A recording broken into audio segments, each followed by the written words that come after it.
matin et on va commencer le culte en lisant 3 extraits du psaume 139 et je vais demander à Samuel, Nora et Loane de venir devant et vous allez pouvoir lire ce que vous avez préparé.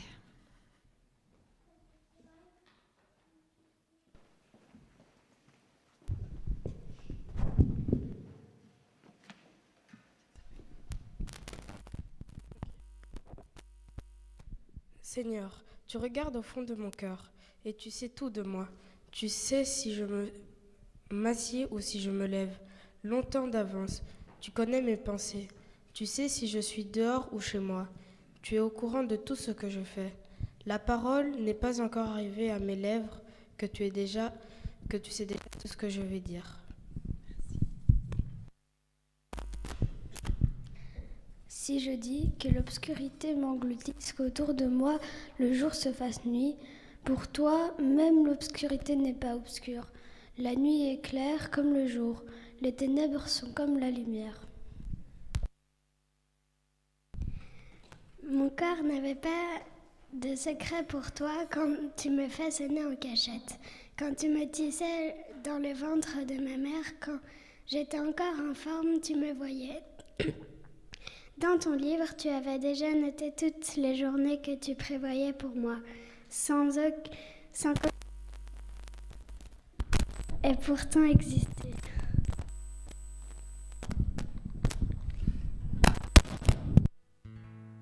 Petit faux contact. Merci beaucoup les enfants pour vos lectures. Dieu connaît chacun de nos gestes, chacune de nos pensées et chacune de nos difficultés, de nos ténèbres, de nos nuits. Et il y a quelques semaines, Louane m'a posé une question au moment du coucher. Elle m'a posé une question très intéressante. Elle m'a demandé pourquoi parfois quand je suis en difficulté et que je prie, Dieu ne m'aide-t-il pas ? Et je suis restée avec cette question. Si Dieu nous connaît à ce point, comme le psaume l'exprime dans les moindres détails, pourquoi est-ce que nous traversons parfois des difficultés où l'on a l'impression que Dieu n'intervient pas ? Alors les enfants, on ne va pas répondre à cette question qui est une grande question théologique, mais je voudrais, pour donner une petite piste, vous montrer un petit extrait de film, et aux adultes aussi évidemment, c'est un petit extrait du film Ray Charles, Ray qui raconte la vie du chanteur Ray Charles, mais c'est un extrait qui est intéressant sur le plan théologique. Alors la seule chose que vous devez savoir, c'est que le petit garçon est devenu aveugle. Et on va voir cet extrait ensemble.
I hear you too, Mama. You're right there.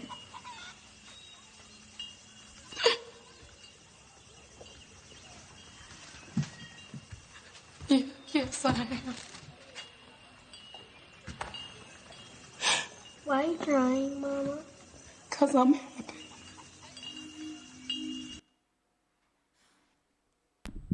Un extrait très poignant. Alors, c'était en anglais, mais je pense que vous avez compris. Le petit enfant tombe et il crie. Qu'est-ce qu'il crie ? Maman, aide-moi, maman, aide-moi. Alors, une question pour les enfants.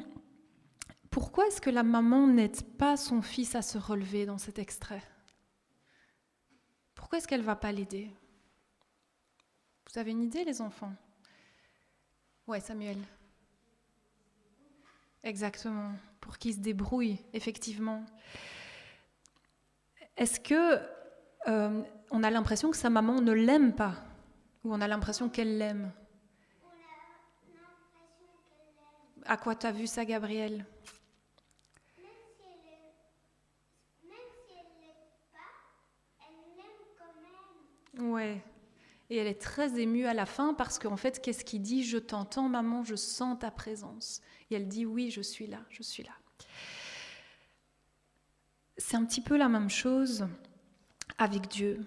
Dieu est comme cette maman remplie d'amour. Il est là quand on traverse des difficultés, même si on ne le voit pas. On ne le voit pas, mais on peut le ressentir. Alors je voudrais qu'on reste avec cette pensée pendant qu'on chante le premier chant tous ensemble.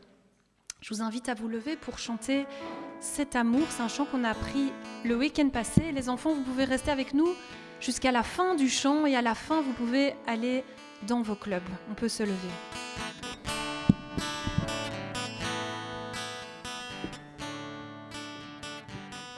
En toi les humbles sont bénis, en toi les faibles sont affermis, les cœurs brisés tu rétablis, donnant la vie. Cet amour qui peut libérer, cet amour qui peut restaurer, nous appelle par notre nom. Tu nous appelles par notre nom. Ce Dieu qui créa tout l'univers, ce Dieu qui va mourir au calvaire, nous appelle par notre nom. Tu nous appelles par notre nom. À ceux qui doutent dans la foi, aux chancelants, tu tends les bras, tu les appelles de ta voix. Venez à moi, cet amour qui peut libérer, cet amour qui peut restaurer, nous appelle par notre nom. Tu nous appelles par notre nom. Ce Dieu qui créa tout l'univers, ce Dieu qui va mourir au calvaire, nous appelle par notre nom. Tu nous appelles par notre nom. Oh, oh, oh, oh, oh, oh, oh,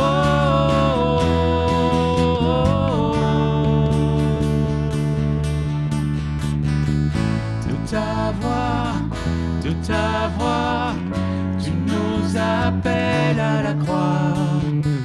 De ta voix, tu nous appelles à la croix. De ta voix, tu nous appelles à la croix. De ta voix, tu nous appelles à la croix. Cet amour qui peut libérer, cet amour qui peut restaurer, nous appelle par notre nom. Tu nous appelles par notre nom. Ce Dieu qui créa tout l'univers, ce Dieu qui va mourir au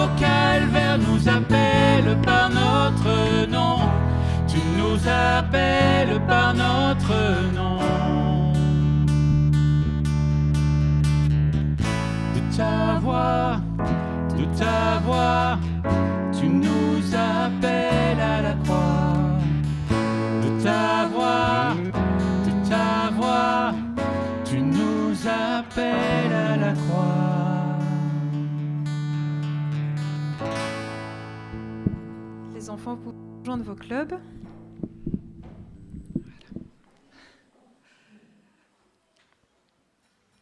Et on leur souhaite un bon moment d'atelier avec Elga pour les primaires.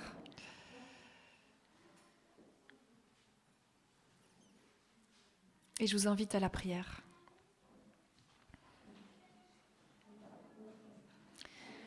Seigneur, merci pour cette occasion que tu nous donnes de nous rassembler. Donne-nous ta paix, Seigneur, pendant ce culte. Donne-nous aussi ton repos, ta nourriture. On te prie de nous bénir chacun et on te remet spécialement le moment des enfants. On te prie d'être avec eux. Au nom de Jésus-Christ, Amen. 2 Corinthiens 5, verset 7. Car nous marchons par la foi et non par la vue. Comme ce petit garçon, nous aussi, nous sommes des aveugles. On avance sans connaître l'avenir, sans connaître les embûches qui s'abattent sur nous, sans connaître les épreuves que nous allons traverser. Mais par la foi, nous pouvons entendre le murmure de l'Esprit et sentir la présence du Seigneur qui est tout proche de nous. Et je vais inviter Alexia à nous lire un texte.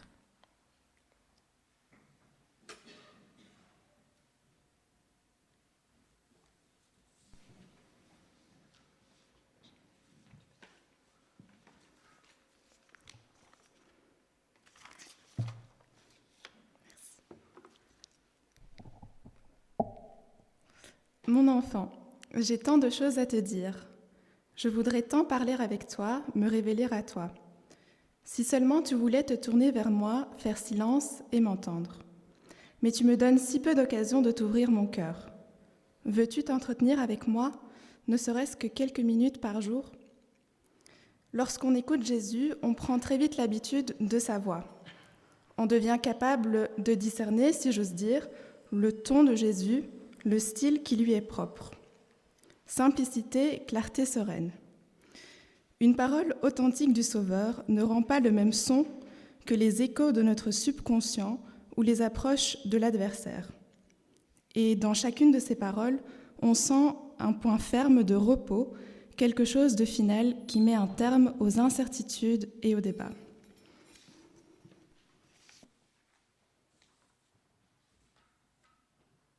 Je vous invite à un moment de prière. Si une ou deux personnes veulent prier à haute voix, sentez-vous libre. Et je voudrais dire aussi que si c'est une difficulté, n'hésitez pas à prier dans votre langue maternelle. On comprendra par l'esprit. On peut prier.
Amen.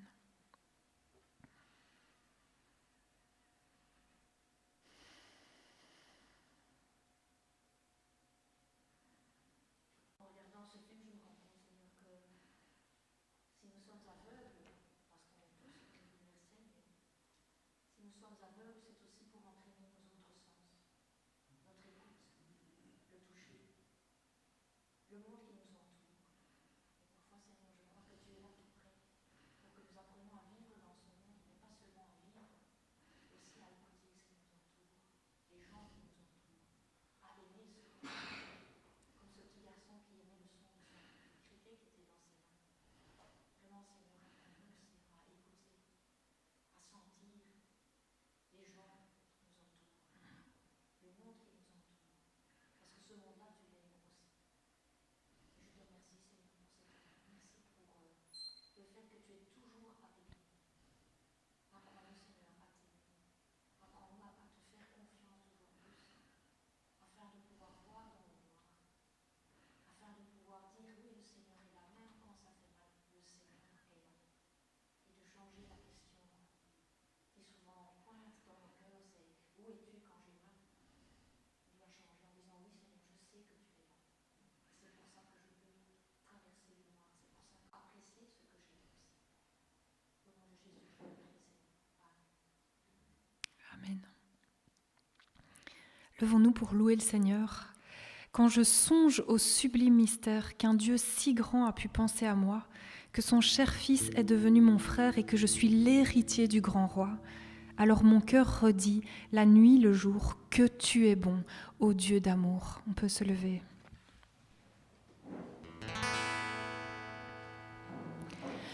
Dieu Tout-Puissant, quand mon cœur considère tout l'univers créé par ton pouvoir,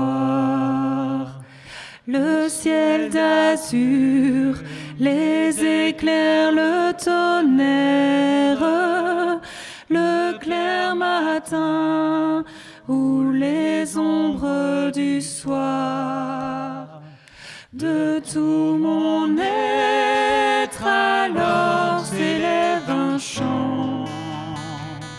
Dieu Tout-Puissant, que tu es grand. De tout mon être alors s'élève un chant. Dieu Tout-Puissant, que tu es grand. Quand par les bois ou la forêt profonde, chantant joyeux, tous les oiseaux chantaient. Quand sur les monts, la source avec son onde livre aux zéphyrs son chant doux et léger. Mon cœur heureux s'écrie à chaque instant, ô Dieu d'amour, que tu es grand. Mon cœur heureux s'écrie à chaque instant, ô Dieu d'amour, que tu es grand. Mais quand je songe au sublime mystère qu'un Dieu si grand a pu penser à moi, que son cher Fils est devenu mon frère et que je suis l'héritier du grand roi, alors mon cœur redit la nuit, le jour, que tu es bon, ô Dieu d'amour. Alors mon cœur redit la nuit, le jour, que tu es bon, ô Dieu d'amour. Quand mon Sauveur éclatant de lumière se lèvera de son trône éternel,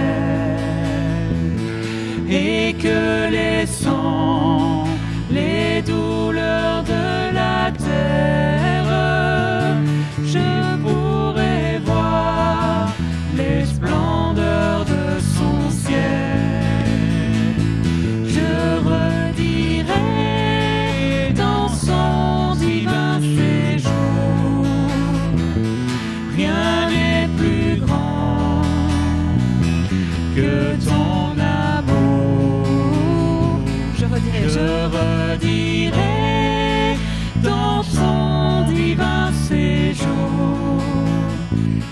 Rien n'est plus grand que ton amour. Bénis Dieu, ô mon âme.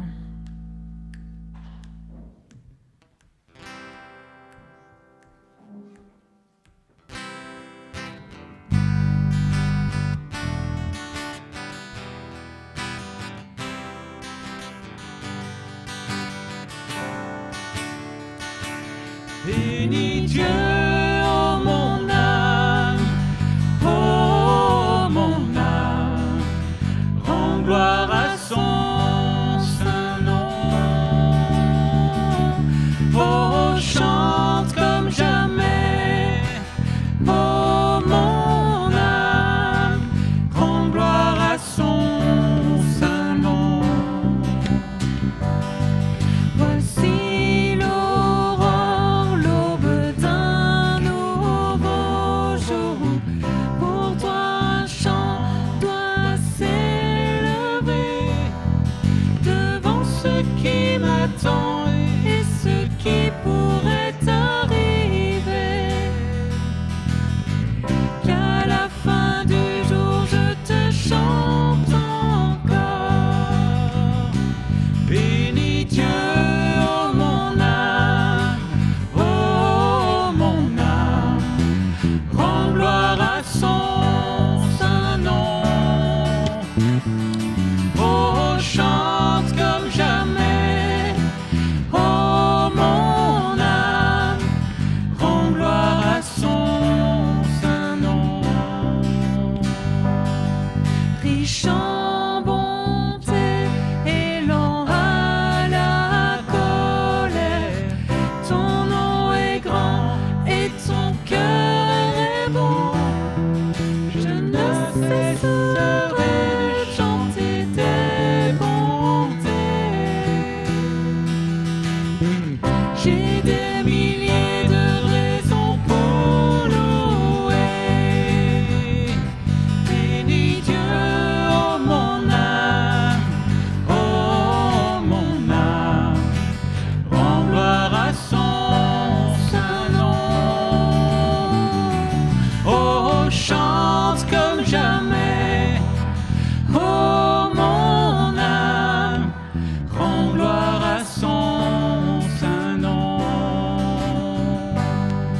Un jour viendra, je n'aurai plus de force. Mon heure venue, la fin sonnera. Pourtant mon âme chantera tes louanges. Pendant des milliers d'années, oui, sans fin. Bénis Dieu, ô mon âme, rends gloire à son saint nom. Oh, chante comme jamais, ô mon âme, rends gloire à son saint nom. Rends gloire à son saint nom. Asseyez-vous. Alors ce matin, on a la grande joie d'accueillir Claude Villain, que je pense beaucoup d'entre vous connaissent, pasteur à la retraite, mais qui continue à travailler quand même un peu. Il anime des retraites, surtout inspirées de son livre autour de la prière du cœur. Et on a la joie de l'accueillir ce matin pour un message qu'il a préparé pour nous. Claude, je te remercie. Je vais simplement prier pour ce temps d'écoute. On peut prier.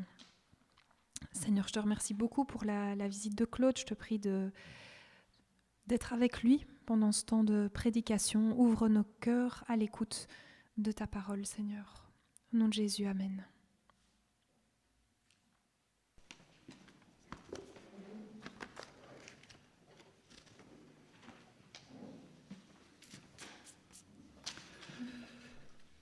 Heureux d'être avec vous, heureux d'être parmi vous ce matin.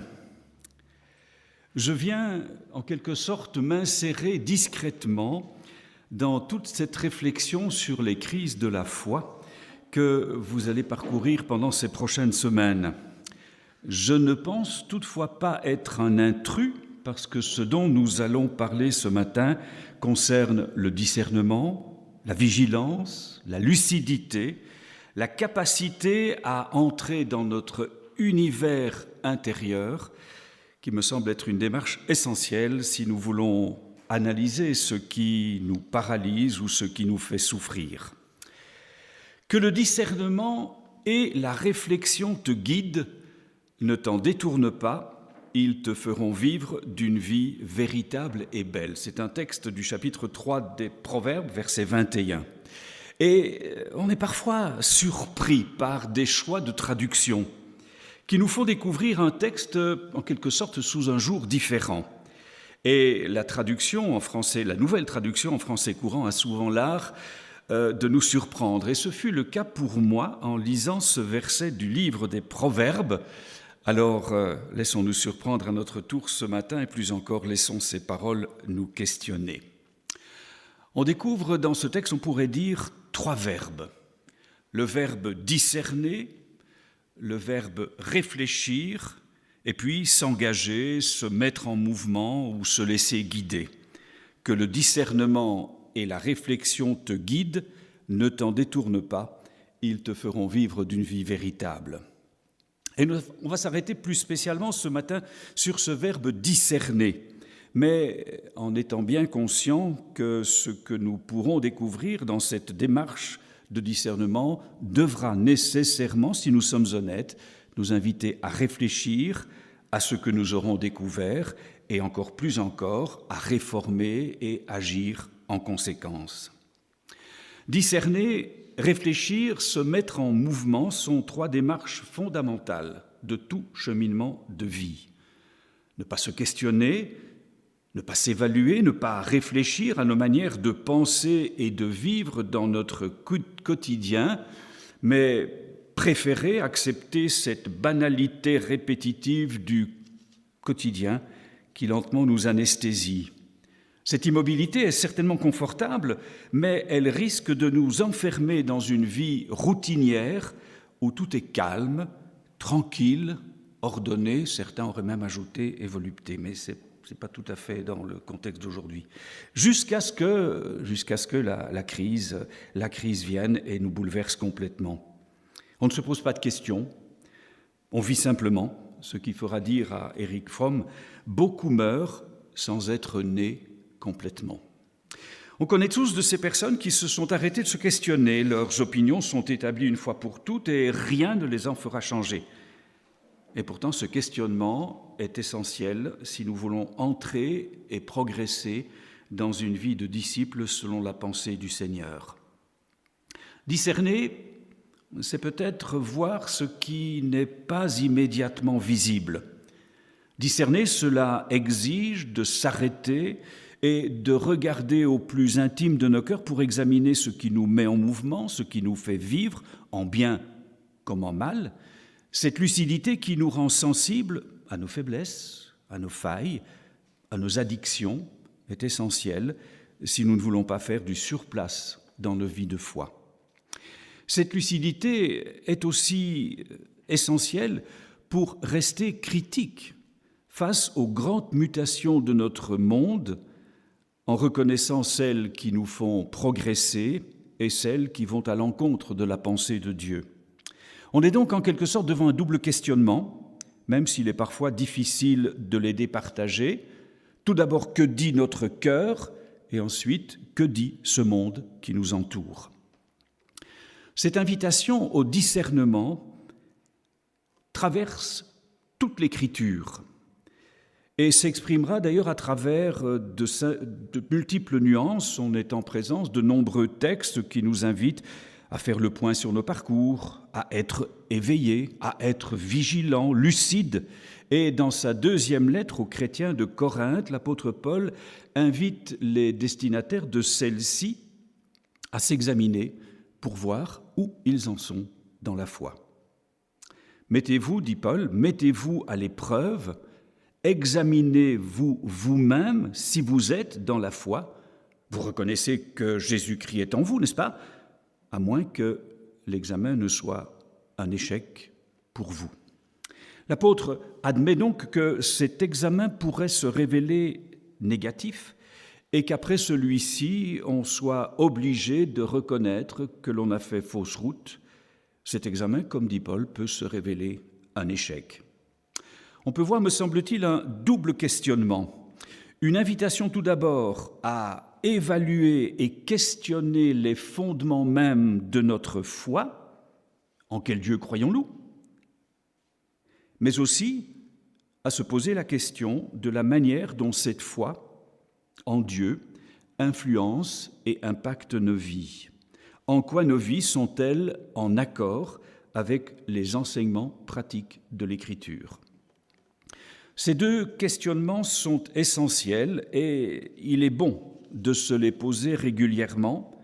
Où en suis-je dans ma marche avec le Seigneur? Nous l'avons déjà dit, ce questionnement peut se révéler difficile parce qu'il ouvre immanquablement nos yeux sur les réalités secrètes de nos vies. Nous y discernons nos zones d'ombre, nos compromis, nos échecs.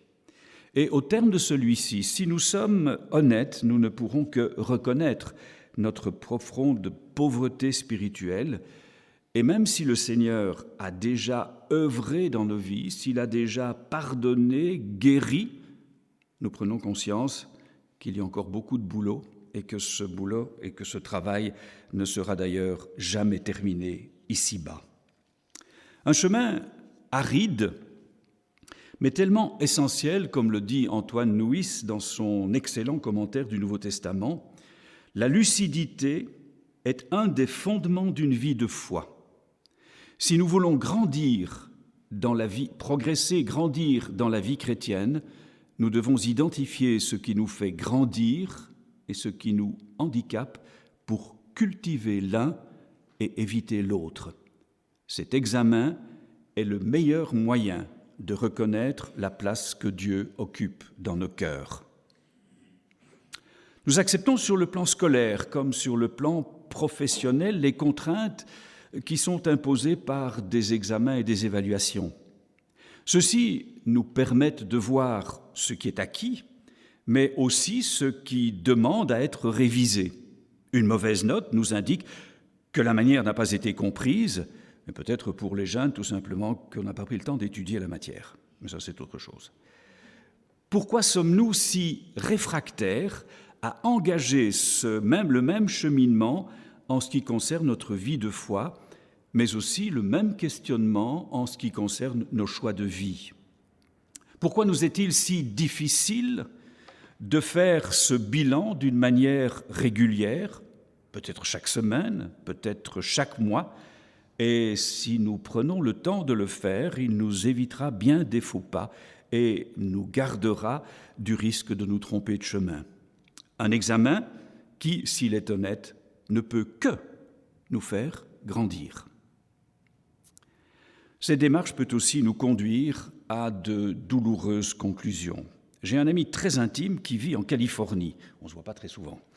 Avec tout ce que ce nom signifie, la Californie, vie sociale, culturelle aisée, au milieu d'un superbe vignoble avec vue sur le Pacifique, des images de cartes postales.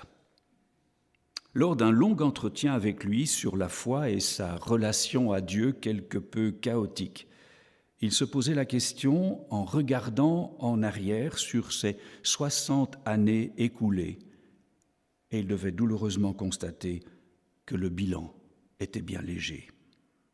Nous sommes des êtres vulnérables et fragiles, et même si notre désir le plus intime et le plus profond est de conformer nos vies à la pensée du Christ, que d'obstacles à surmonter, que d'obstacles à franchir. Pour que ce chemin puisse s'engager, il faut d'abord accepter qu'un diagnostic soit posé. Et un diagnostic n'est jamais bon à entendre, parce qu'on ne sait pas trop ce qu'il pourrait révéler, mais ce qui devrait, en ce qui nous concerne, nous rassurer, c'est que ce diagnostic, nous le faisons, nous, non sous le regard d'un juge, mais sous le regard d'un médecin. Un juge applique la loi. il condamne ou il gracie. Et même s'il est juste dans son jugement, nous sommes devant lui avec une certaine crainte par rapport à la sentence. S'il nous arrive aussi de trembler dans le cabinet d'un médecin, nous savons que son intention est de nous guérir, est de nous remettre debout, quel que soit son diagnostic. Et si nous regardons bien les évangiles nous révèlent un Christ qui est d'abord et avant tout médecin, un Christ qui se penche sur les multiples détresses humaines et apporte une parole de guérison et de liberté. Pour pouvoir nous examiner de manière judicieuse, il est important de déterminer quels seront nos critères d'évaluation, quelle sera notre grille d'évaluation. Et il me semble que la lettre aux Galates nous donne des indications précieuses. Et bien voilà, on se trompe de ligne et on est perdu. Ça ne vous arrive pas, vous ? Non, non, pas vous. Moi, oui, ça m'arrive de temps en temps. Je reprends. La lettre aux Galates nous place devant la tension entre vie de foi et vie selon les critères de ce monde. Ce que Paul va appeler dans les traductions habituelles « vivre selon la chair ». Et il souligne, l'apôtre, combien l'action du Saint-Esprit est essentielle dans notre questionnement, mais aussi combien son aide est première pour mettre en œuvre ce que nous aurons découvert. C'est lui qui ouvre nos yeux sur nos motivations profondes, c'est à travers ce regard qu'il porte sur nous que nous pourrons évaluer nos vies pour voir dans quelle mesure nous vivons dans le quotidien le fruit de l'esprit et en quoi notre nature humaine façonne encore nos choix et nos manières de vivre. Et je trouve que dans ces quelques versets que nous allons parcourir, dans le chapitre 5 des Galates, il y a une sorte de contraste violent entre deux manières de vivre. Voilà ce que dit ce texte, quelques versets seulement. « Voici donc ce que j'ai à vous dire. Laissez l'Esprit Saint vous conduire votre vie, et vous n'obéirez plus au mauvais penchant. » Il y a une sorte d'acceptation de laisser l'Esprit conduire et une conséquence, si vous laissez l'Esprit véritablement agir dans vos vies, vous allez vous rendre compte que cet Esprit vous transforme et vous fait vivre autrement. Et il poursuit, « Car l'être humain que nous sommes a des désirs contraires à ceux de l'Esprit, et l'Esprit a des désirs contraires à ceux de l'être humain. Ils sont complètement opposés l'un à l'autre, de sorte que nous ne pouvons pas faire ce que vous ne pouvez pas faire ce que vous voudriez. » On sait bien à quoi conduisent les penchants humains. La débauche, l'impureté, les actions honteuses, le culte des idoles, la magie, l'hostilité, les querelles, les jalousies, la colère, les rivalités, les discordes, les divisions, l'envie, les beuveries, les orgies et bien d'autres choses semblables. C'est pénible à entendre. Et il poursuit, les personnes qui agissent ainsi n'auront pas de place dans le règne de Dieu. Mais ce que l'Esprit produit, c'est l'amour, la joie, la paix, la patience, la bienveillance, la bonté, la fidélité, la douceur et la maîtrise de soi. La loi n'est certes pas contre de telles choses. Ceux qui appartiennent à Jésus-Christ ont fait mourir sur la croix leurs faiblesses humaines avec ses passions égoïstes et ses mauvais penchants. L'Esprit nous a donné la vie, laissons-le donc aussi diriger notre conduite. En lisant ce texte, nous voyons que nous ne sommes pas sans critères d'examen. Et il est facile, relativement facile, de discerner dans quel domaine, dans nos vies, nous sommes encore marqués par notre ancienne nature et les domaines où nous mettons en œuvre les différents aspects de la vie selon l'Esprit, une vie marquée par l'amour, la joie, la paix, la patience, la bienveillance, la bonté, la fidélité, la douceur et la maîtrise de soi. Et la question qu'on est en droit de se poser, ma vie est-elle marquée par ces qualités ? Que dois-je encore améliorer ? Sur quoi dois-je encore travailler ? Qu'est-ce qui doit être réformé pour entrer pleinement dans ce projet de vie que le Seigneur nous convie ? Ce qui est rassurant, c'est que nous ne sommes pas seuls dans ce chemin, mais nous sommes portés, nous sommes accompagnés par la présence de l'Esprit dans nos vies. Être vigilant, c'est rester sur le qui-vive n'est pas évident. Et me semble-t-il, c'est un travail de chaque instant, mais un travail, si nous entrons dans cette démarche, qui est porteur de tellement bienfaits. Les générations des premiers moines dans le désert d'Égypte, 3e, 4e, 5e siècle, parlent d'une démarche très concrète qu'ils appellent la garde du cœur. Ils reconnaissent que notre cœur est fragile devant toutes les influences que nous rencontrons.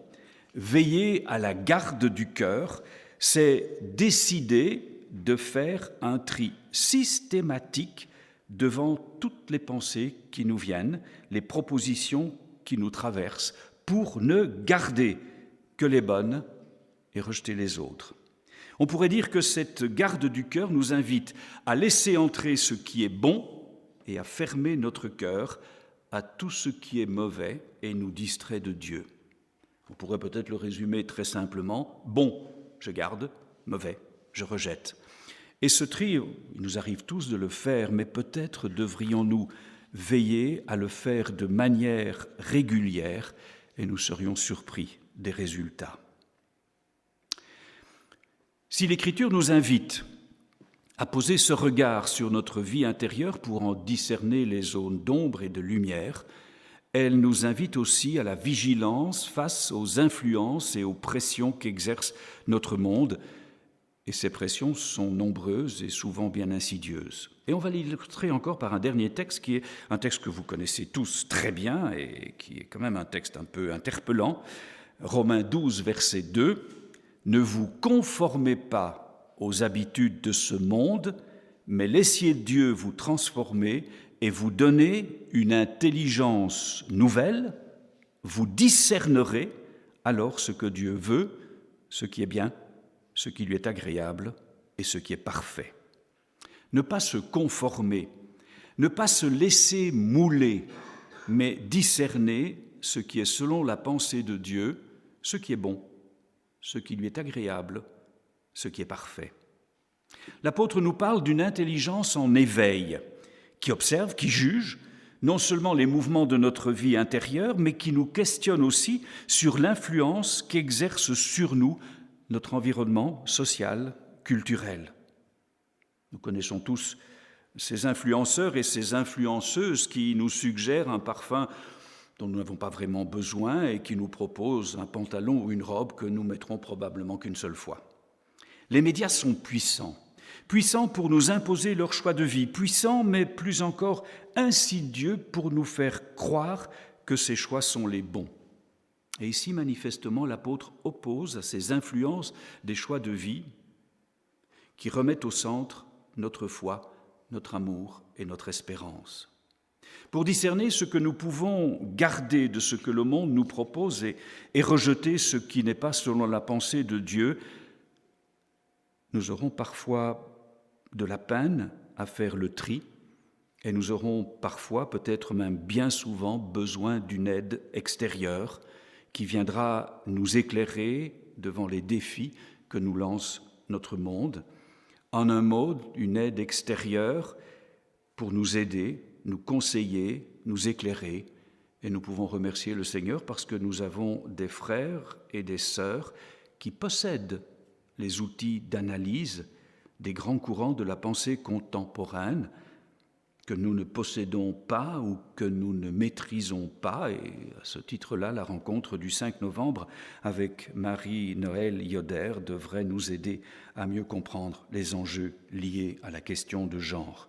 N'ayons pas peur de faire appel au renfort. C'est une page de publicité qui n'est pas comprise. Une dernière remarque pour joindre la gerbe. Si nous sommes invités à discerner la pensée de Dieu pour nos vies, à réfléchir à quoi cela nous engage, il est évident que cela implique nécessairement une mise en mouvement de ce que nous aurons découvert. Mettre en œuvre cette volonté de réformer ce qui doit l'être et abandonner ce qui nous éloigne de Dieu. Et il est important de se rappeler que l'Évangile ne nous laisse jamais dans une position statique. L'Évangile est mouvement, il est marche, il est obéissance. Un petit exemple, la femme surprise en adultère que ses accusateurs voudraient bien voir mourir lapidée. Jésus lève les yeux sur elle et lui dira seulement « Va !» et désormais ne pêche plus. Une parole libératrice qui met cette femme en mouvement. J'aimerais encore dire juste 3 choses très rapidement et ce sera en quelque sorte une conclusion très personnelle. Chaque fois que j'entre dans ce moment d'intimité avec le Seigneur, où je fais silence en prière à l'écoute de sa parole, je voudrais avoir le courage et l'honnêteté de lui dire clairement « Seigneur, sonde mon cœur, mets clairement le doigt sur ce qui n'est pas selon ta volonté, corrige, redresse, pardonne, purifie. » Et ce n'est pas évident. Mais je voudrais aussi que ce que je découvre et qui doit être pardonné, qui doit être purifié, qui doit être réformé, ne soit pas simplement l'émotion d'un instant, mais vraiment une mise en marche dans ce que le Seigneur propose.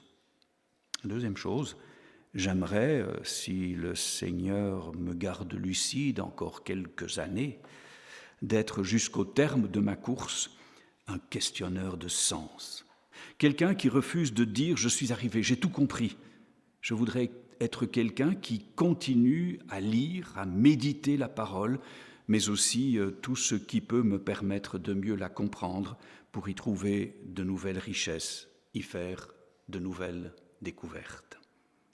Et puis, dernière chose que j'aimerais dire, mais je sais que ce que je vais dire là n'est pas possible, c'est qu'au terme de ce message, on se mette tous autour d'une table et qu'on s'encourage mutuellement à être des frères et sœurs qui discernent, qui réfléchissent et qui se mettent en mouvement pour la seule gloire de Dieu. Amen.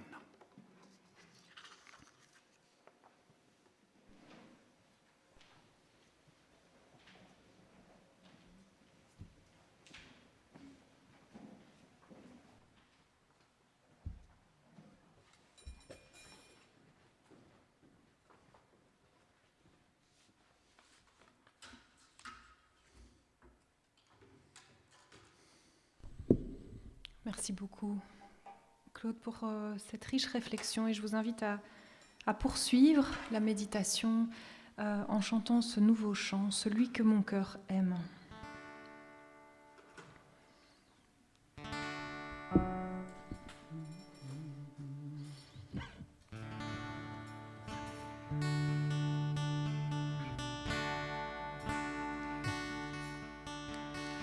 Voici la voix de mon roi, c'est à lui qu'il m'appelle. Je cours avec joie vers toi. Sa parole est ma joie, plus douce que le miel.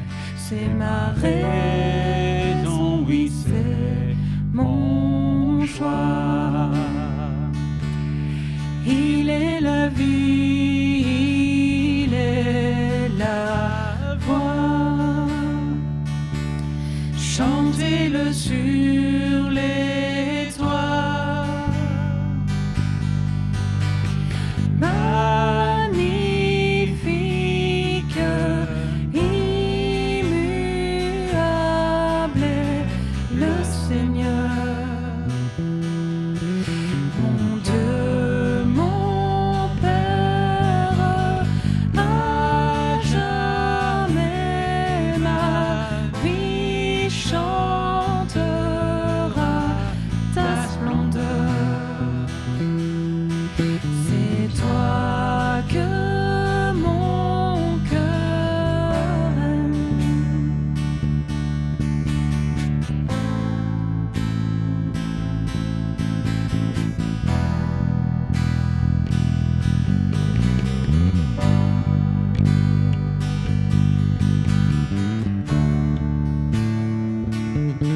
Christ est mon désir, son regard est sur moi.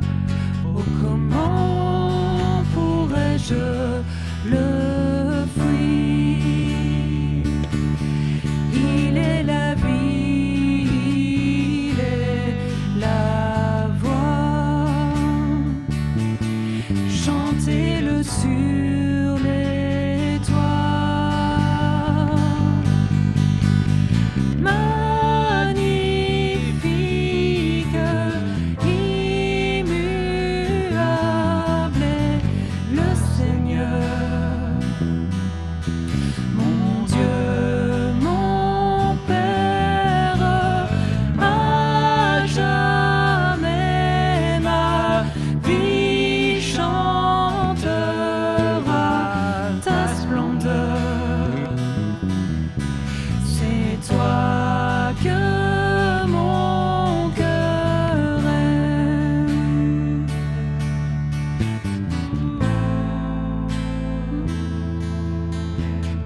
pour nous préparer à prendre le repas du Seigneur avec discernement, je voudrais lire une petite réécriture du verset d'Ésaïe, les versets 17 à 19 du chapitre 57 d'Ésaïe.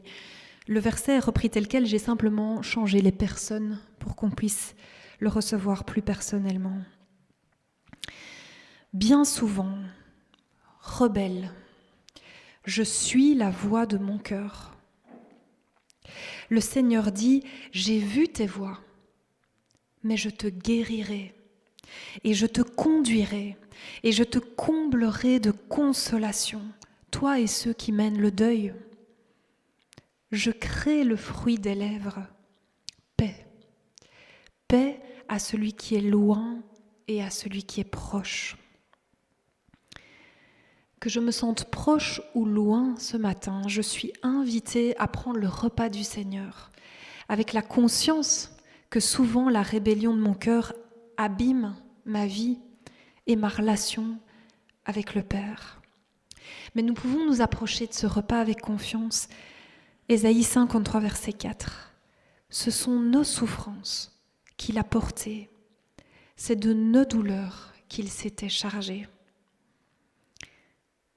Nous croyons évidemment qu'il s'agit de Jésus-Christ ici, dans ce verset. Et en rappel du sacrifice qu'il a accompli pour nous, nous pouvons prendre ensemble le pain et le vin. Et on va écouter un chant pendant ce temps. Et je vais demander à Patrick et Tiffany s'ils veulent bien distribuer. Merci.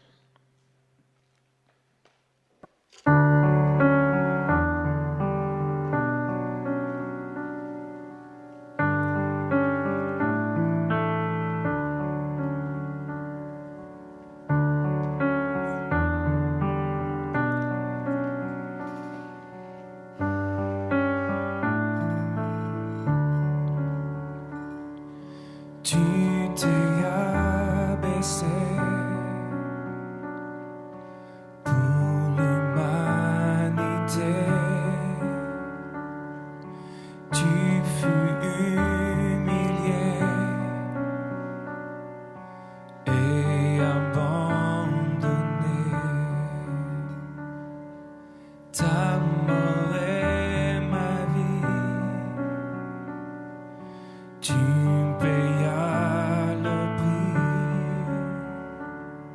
sans crainte aujourd'hui, mon âme s'écrie Alléluia, Alléluia, Alléluia, tu es saint.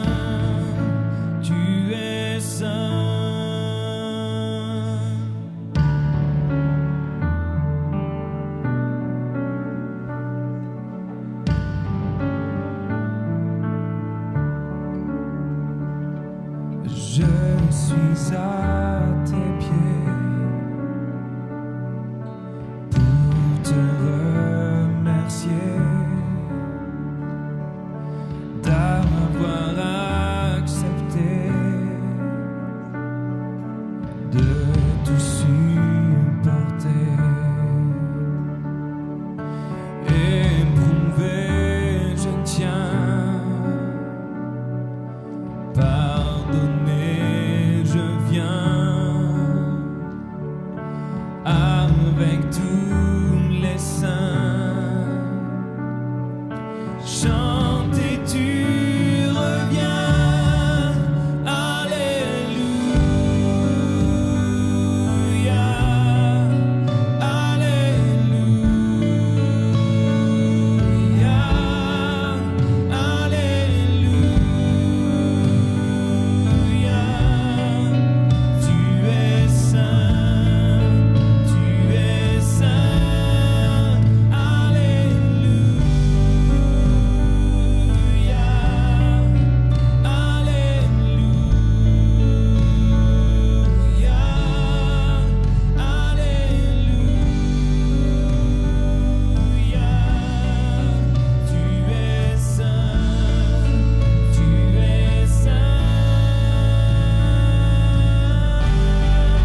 Seigneur, merci pour ce rappel de ce que tu as fait. Merci aussi pour la joie de ta résurrection, de l'espérance dans laquelle on peut avancer, semaine après semaine. Fort de ton pardon, Seigneur. Merci pour cette grâce. Au nom de Jésus-Christ, Amen. Il nous reste à faire les annonces de ce dimanche. Alors, il y a quelques petites annonces. Je vais commencer par celle que je risque d'oublier. C'est que Benoît m'a fait savoir que le nouveau Cell News est arrivé. Je pense qu'il doit y avoir quelques exemplaires à l'arrière, donc servez-vous du Cell News. Alors, on poursuit notre parcours alpha. On a eu hier notre 3e session. Et la semaine prochaine, on aura la 4e rencontre. Je vous remercie de continuer à prier pour ce parcours. Alors, j'ai vu le slide déjà passer, mais comme l'a rappelé Claude, nous sommes dans une série sur les crises de la foi et je trouve qu'aujourd'hui, on peut dire vraiment que ça faisait pleinement partie de la série. Et on continue donc la semaine prochaine sur un sujet un peu sensible, mais qui est facteur de crise, les conflits dans l'Église. Alors, c'est la semaine des groupes de maison. Je pense qu'il y a pratiquement tous les groupes de maison cette semaine. Je pense qu'il y a Cap Nord lundi.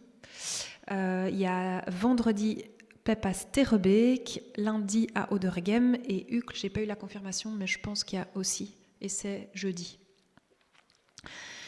Alors, la semaine prochaine, il y a Camp Cadet. Donc, tous ceux qui ont des enfants, des petits-enfants entre 8 et 12 ans, si vous voulez plus d'informations, venez me voir. C'est vraiment un camp à ne pas rater. C'est une fois par mois. Et alors, ça a aussi déjà été annoncé, mais n'oubliez pas notre journée de ressourcement. Elle va avoir lieu ici, ça va être vraiment intéressant. On a Marie-Noël Yoder qui vient spécialement pour parler de la question vraiment controversée et délicate de la question du genre. Alors, je vais vous inviter pour finir ce culte à chanter un dernier chant, « Jésus, je te suivrai ». Et pendant ce chant, on passera les paniers à offrande. Sentez-vous libre d'y mettre ce que le Seigneur a mis sur votre cœur. On peut se lever.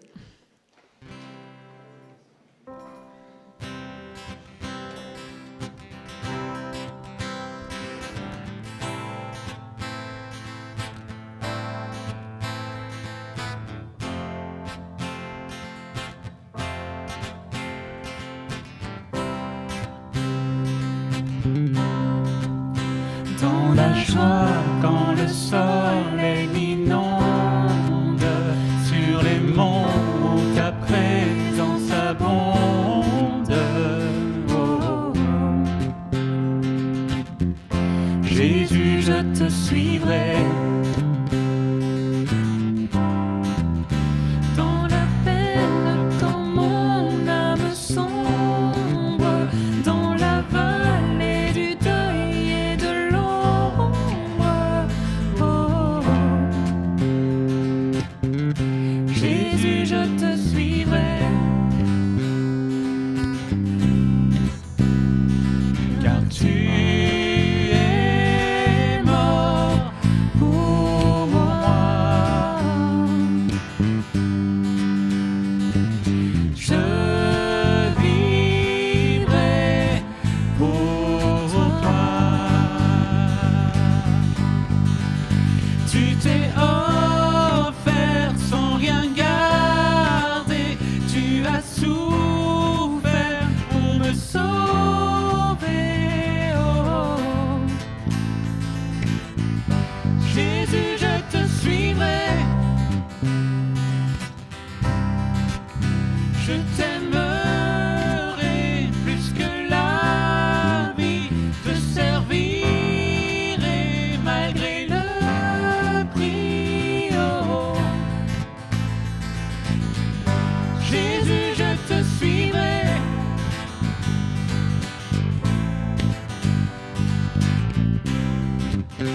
Confiant quand ma foi est profonde, dans le doute quand ma paix semble fondre. Oh, oh.